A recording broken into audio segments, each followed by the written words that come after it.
Good morning. This is Melodicinvestor. My name is Antoine, and I just wanted to come in and talk about how I was able to get my first house for absolutely $0 down.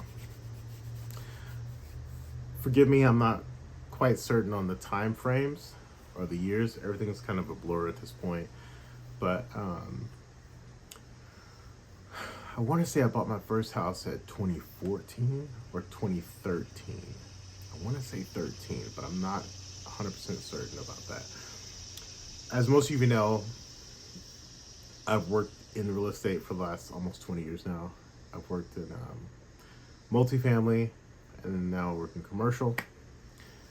I, at the time, was managing some apartments, and we had a turn coming up, and this particular floor plan, we didn't have it measured out, so our carpet vendor couldn't give us a quote. So he came out, and we had talked all the time, but he had mentioned to me, like, hey, I'm so sorry for being late. I think he had showed up a few minutes late.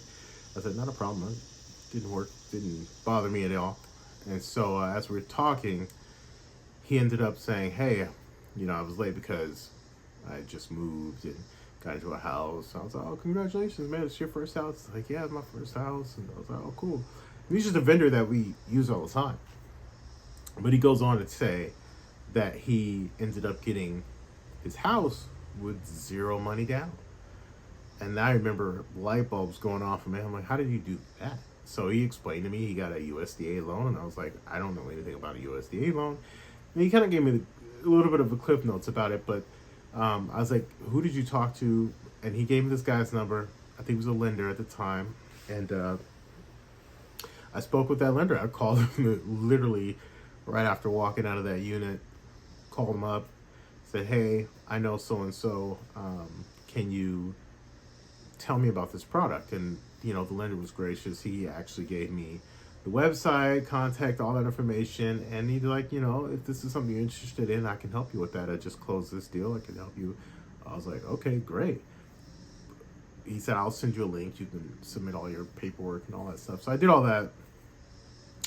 And I think it was like, I don't know, a week or so in the process. And he got back to me. Maybe it was quicker than that. I just don't remember. But he got back to me and said, you're good to go.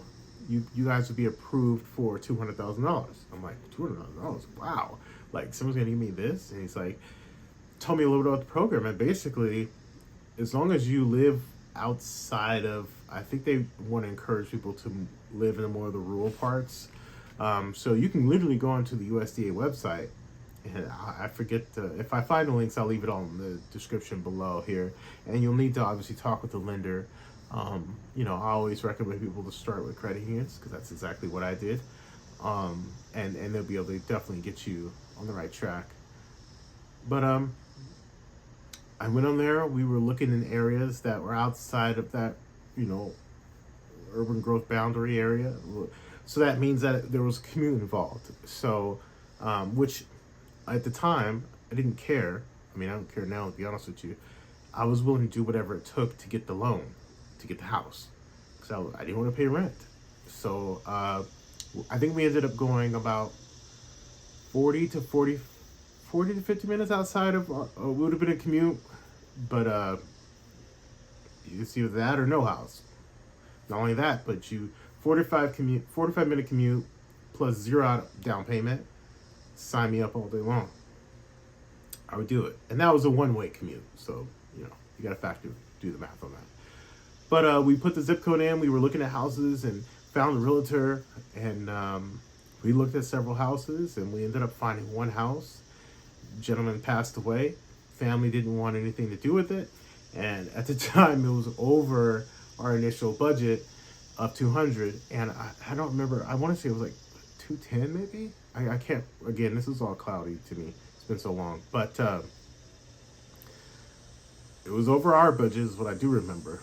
And the realtor's like, you guys, honestly, with this amount of money, you're gonna have a hard time finding a house.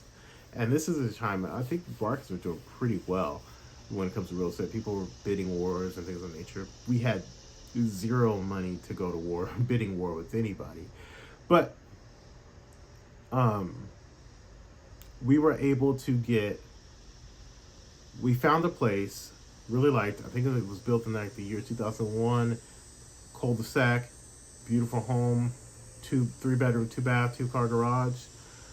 I mean, it was like perfect first time starter home. And the realtor's like, we could put an offer in, but I doubt you guys are going to get it. And for me, as my personality, when someone tells me no, it's almost like my superpower.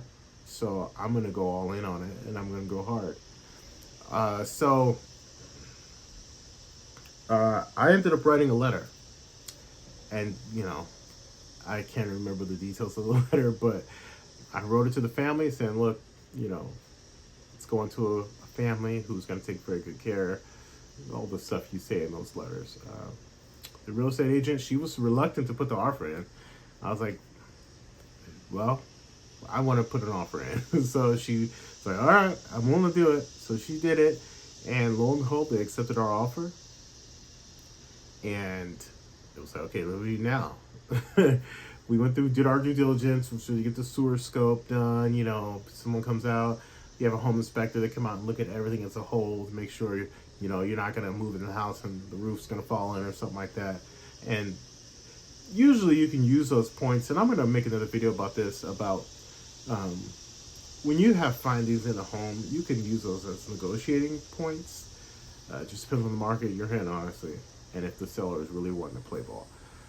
We didn't get too much off. I don't recall what it was, but we got enough off to where it was within range of us, so we ended up having to go put down $1,000 of earnest money.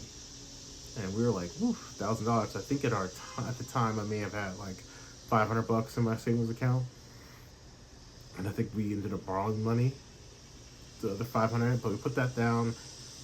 Went through the closing process. I think it's a little bit of a longer closing process because it's a USDA loan and they have to get it approved, and it literally goes to Washington, and then someone, I don't know, Washington DC that is, someone does something and they approve the loan and I think they make sure it's in the right areas, because they're trying to promote growth in those areas.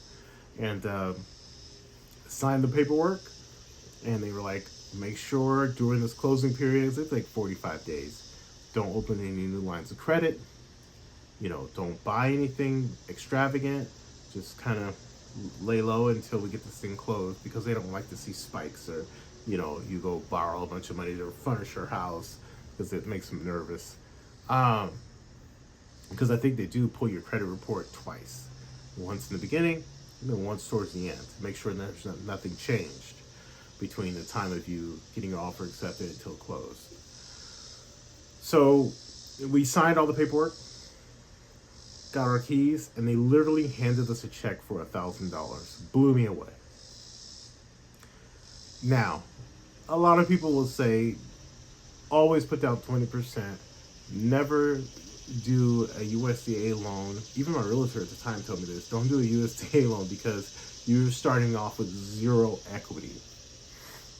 And my thought was, what do I care? I'm renting an apartment now with zero equity. Why not build equity over time in my own home? Made sense to me. You're going to be paying rent anyway. And at the time, I think rents were relatively close together. They weren't as far apart as they are now with these interest rates. But after 5 years, I refinanced, because you can request to, and again, a lot of my information is dated, so I'm not going to even talk about it, but I will say, talk to your lender. They will give you the advice on what's currently happening in that program. But essentially, that's how I got zero down, and that's really how I got my start in being able to invest. Because you pay zero down and you stay in the home, you have to stay in the home at least 5 years to get some equity, right? And over that 5 years, be doing some work, sweat equity, they call it, on the house, right? We painted, did some light renovations in the house. It had carpet throughout. We put hardwood floor throughout. Just those minor changes that add value. So when you do get a refinance, you can see that equity just build, build, build. Did some landscape improvements and things of that nature. So those are things you could do. But, after selling it, that gave me the start into, give me some startup money to be able to invest. And the next place I got, closer to the city, cut my commute. Now I went from having a 45 minute commute each way to down the 20-minute commute. And then you just keep building that equity over time. Same thing, snowballing it, right? And I always buy property that needs work. I've never bought in a new house. Everything I've bought, it wasn't like a piece of junk, but it required some work, some sweat equity. That's the only way, in my opinion, to make money in real estate. You buy a turnkey, you're not making money. You buy something you could add value to. So that's how I bought my first property with zero money down. USDA loan, I believe, is a great program. I can't tell you if it still exists or not. I'm just telling you how I got my start in this game. So if that was helpful, please like and subscribe for more content like this. Talk to you later. Bye.